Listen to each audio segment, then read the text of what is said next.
Hello, listeners. Welcome back to episode 2 of Mindful MS. And I am your host, Jessica, or Yiskah Koock. So, in the last episode, I tried to talk about where I'm at right now. And I tried to just talk off the cuff. I mean, I took notes about what I might want to share, but I just want it to be authentic conversation, as authentic a conversation it can be. Talking to myself. But actually, I know I'm talking to you guys. So my story is quite esoteric, and I'm reluctant to share that for anyone who might feel then separated on this MS journey from me. Because of what I'm going to share, but I'm going to share it anyway because I think that we all need to open our hearts to spirit and guidance and gratitude, even in the midst of hardship, right? I used to use that in my dating profiles, trying to be grateful even for the challenges. I used to say, but it's true, of course. So I'm going to share this. So when I was, how old would I have been? I was 25 and a half, and my mom had just died of breast cancer. It was a 9-year journey of, remissions and then relapses, and then we'd plan a trip as a family to St. Martin. That was her favorite place to go. But it was a long journey, and then I was 25 when she died, and she was just 50. So now I'm 50, right? So I had 25 years alone, not alone. I mean, 25 years with my mother in my life, completely together in the waking life. And then now I've had 25 years with her not in my waking life, and that's been real tough, of course. Age 25 to 50, I'm kind of just doing the best I can. So I wanted to tell an interesting kind of esoteric thing that happened. I was living in the mountains of Colorado, outside of Boulder, and I went to my friend's apartment up 4 Mile Canyon. Amanda and Julie, I'm talking to you. And I was journaling in front of the wood stove. And I have been a marijuana smoker, so it wasn't unusual to have been a little high. And I'm journaling, the stove door is open so I can see the wood burning. And then I saw 2 letters burning in the wood. I don't know if that was backwards for you or if this is MS. And I didn't know what that meant. I really didn't know the difference between multiple sclerosis or muscular dystrophy, or, was not medically minded. And, but I did journal it. I put it in my journal and I wrote visions of MS. And I said, or is it VS, the middle of the M? It wasn't, no, I couldn't tell. And then shortly after that dream, shortly after that dream, I was cross-country skiing with my buddy Charlie, and all of a sudden, I went blind, or not blind, but like totally, what's the word I'm looking for? Obscured. I don't think that's a word. But what I mean is, I lost the vision in my right eye, and that it seemed like I was looking through an icy veil, or with nothing I could see, like even a computer screen through. Was that distracting? and I didn't know what that was. So I went to an optometrist, and at the time I thought, wow, this doctor has the worst bedside manner I've ever experienced. Because he said to me, well, it's not that uncommon up at this elevation, but it also could be the start of MS. I was like, what is he saying? And I kind of didn't like that. I mean, I guess in the end, it's just knowledge. And actually, he was doing his job by informing me. But, and there was MS again. So MS in the wood stove and MS from the optometrist. And then, so I had optic neuritis. And then I was, well, this is funny. This is a funny part of my biography, which, if you listen to the Dream Stream podcast, which is my podcast, you would learn a lot more about my life. But I was at a friend's house in Philadelphia, and I got up in the middle of the night.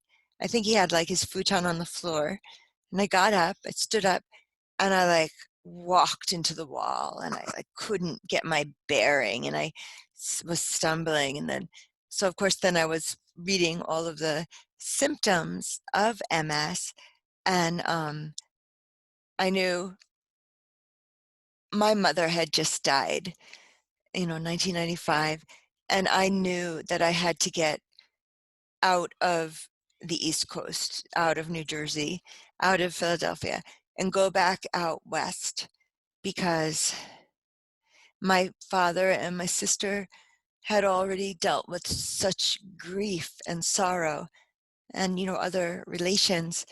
I didn't want to give them one more reason to be angry with God. I felt they might be angry with God, and at the time I was very connected with God. And so I moved, excuse me, to the West Coast, and that was part of my journey. So I got an MRI. That was how I got my diagnosis. And I never did get a lumbar puncture. They said to me there was plaques on my brain, and that's how they can see the MS in a brain scan and MRI. And they said, wow, there's plaques on your brain. Seems like you have MS. 98% sure, but if you want an extra 2%, you should get a lumbar puncture. And I said, no thanks. I'm good. I'm good with 98%, you know. And I don't know. I've read a lot about people who had like severe headaches after getting a lumbar puncture. But actually, what I'm thinking is that that's part of this stem cell treatment that I'm really wanting to be a part of. I can talk about that more also. I think they do a lumbar puncture. They use the spinal fluid. So I shouldn't be so judgmental of that procedure or frightened of it. So now, I don't know. I'm recording, baby. I don't know. So I got my MRI, my first MRI, as I said. It told me I have MS, and I was living on the land of a teacher of mine at the time, and he took me to get the MRI, which I appreciated very much because I needed to do that. I didn't, and as I said, I didn't want to find that discovery on the East Coast where my family is. Just didn't want to give them one more thing to. They were so grieving my mother's passing. Yeah. So I got my MRI. My teacher is a sort of a Jewish shaman, and he said, "Emes." Well, I said this in the last in the last podcast as well. He said, "Emes means truth." So MS, and it was very significant for me at that time. as I mentioned before. And sorry, I'm just watching my kitty rolling around on the floor with some paper towel from the roll. So, yeah, so that all happened. And I ended up having my first child. He's 22 now, so, 23 years ago. And that really changed my life in so many ways. But it was interesting to me to notice that the time that I was pregnant, and similarly in my pregnancy with my second son, 12 years later, I had no MS symptoms. And I think that's because I think my old neurologist, I think, explained it to me that because there's something in the female body that keeps it from destroying like your partner's DNA when growing a new baby, a new life in the womb, whatever it is that's keeping you from attacking his foreign matter is keeping you from attacking what your immune system is perceiving as your foreign matter, right? It's autoimmune. So so I was really good, thankfully, in my pregnancy. And then, as they said, it was some months later that I really had an exacerbation. And what happened then was I felt like my whole torso, it may have even started in my like lower waist, whole torso was numb. And it rayed out to my extremities. So my hands were numb, my legs were numb, my feet were numb. And then I started getting it back, my feeling back. I started getting it back, and my torso and all of that, and that was wonderful. But I never got my hands back. So now my hands are just consistently a little bit numb, a little bit dull and a little bit numb. I shouldn't complain about it, but why not? I guess I can. So I had to, and that was one thing, the numbness in the hands. And since, as I said, I feel I have progressed into secondary progressive, I have lost the use of my once dominant right hand. So I used to be able to, eat. I can't even eat with my right hand anymore. It's too heavy. My arm is too heavy. So, and I cut with scissors, and I cut with a knife. And I write. I've taught myself how to write. So I write with my left hand, and then maybe the hardest bridge to cross was learning how to sign my name with my left hand. So, and that's brought me a couple of run-ins at the bank where they say, "But this doesn't look like your signature." And I said, "Well, no, it doesn't look like my right hand signature. It's my left hand signature." So got that all straightened out though. So that was hard. That was, I can tell you. I mean, also something cool about it, right? Because they tell you if you want to stay, nimble, like change your dominance, like left brain, right brain, crossover or something that's supposed to be good for you. So that's fine. But other symptoms I had, well, I should first backtrack and say that even before I had my older son, even before that so I was newly diagnosed with MS. I think it was back in New Jersey at my dad's, and he took me to a neurologist in New York City, Dr. Saud Sadiq, and at the time he was at St. Luke's Hospital, but now he has his own international MS, like a whole building with, all the machines to do an MRI and an infusion center and whatnot. So, but all those years ago, I had gone to him. It was like 1989, And then he had said to me, I didn't take any medication at that time because I don't know, I think that all that there was at that time were the crab drugs. So that's Copaxone, Rituxan, no, Rebif, right? Rituxan might have been even better because that's like the Ocrevus that I'm on now. It was Copaxone, Rebif, Avonex, and Betaseron, and every one of them, it seemed like the side effects were even worse than what I was dealing with. So I thought, well, I just don't want to incur such side effects. And my Dr. Sadiq said, well, if you're not gonna take my advice, why are you seeing me as your doctor? And I thought, oh, he's really right. So I stopped seeing him as my doctor. But then, so many years later, when I did start treating allopathically, and I wanted to find a new neurologist. No, I was looking for treatments, and I found something about the stem cell trial they were doing at his office in the city. And so then I called to make an appointment, and they got right back to me. I assumed it would be like a couple months out.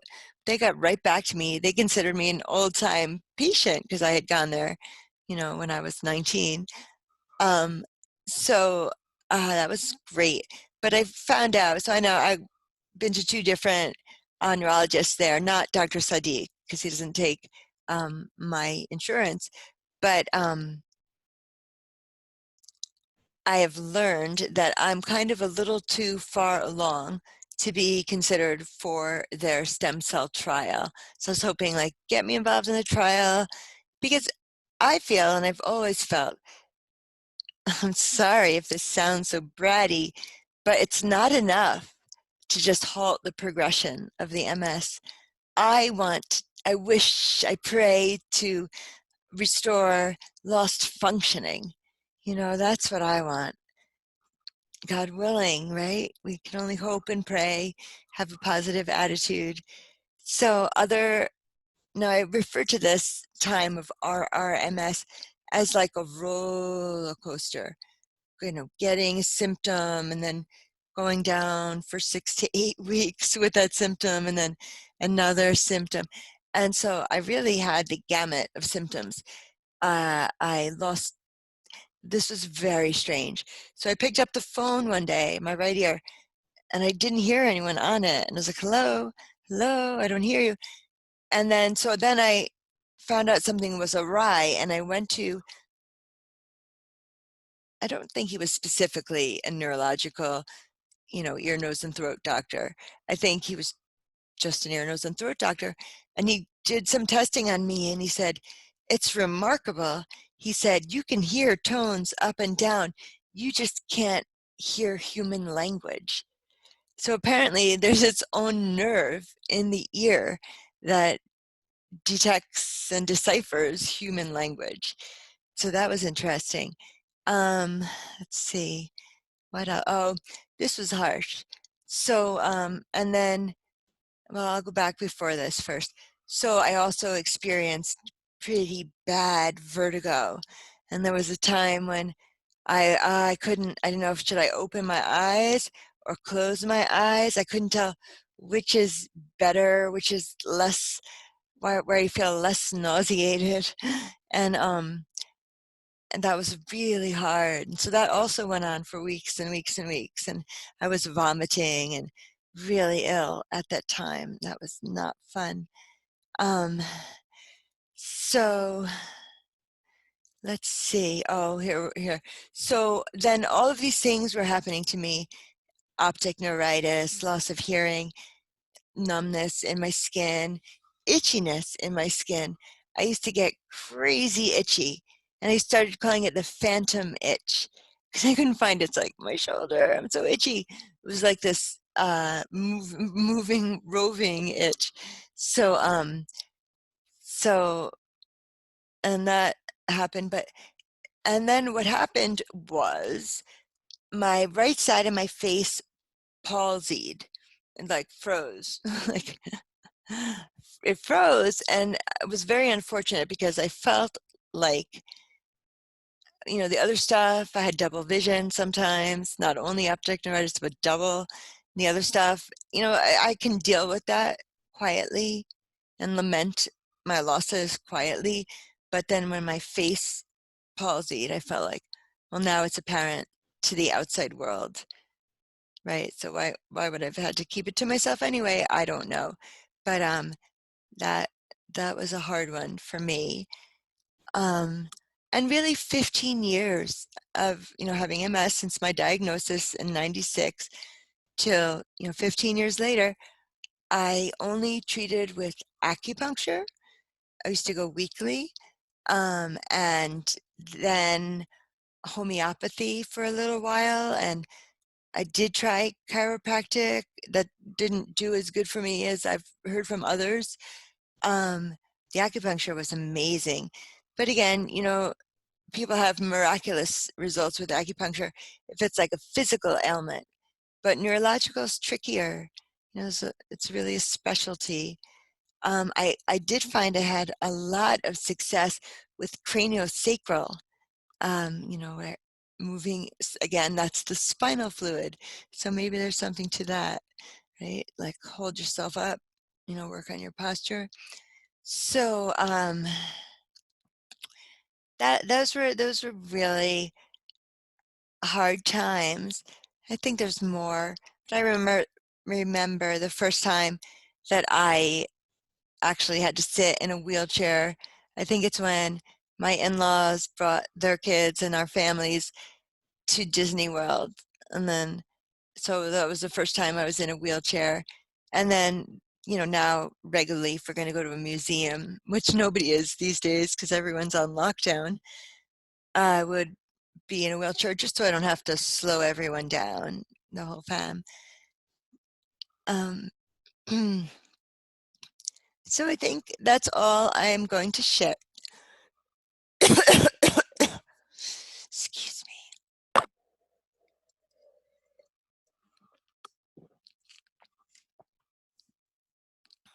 I hope you're all feeling well.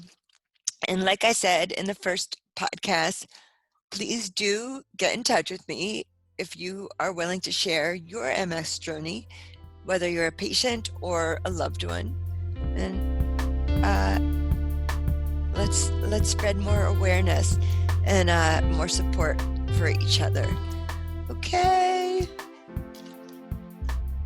MS means truth.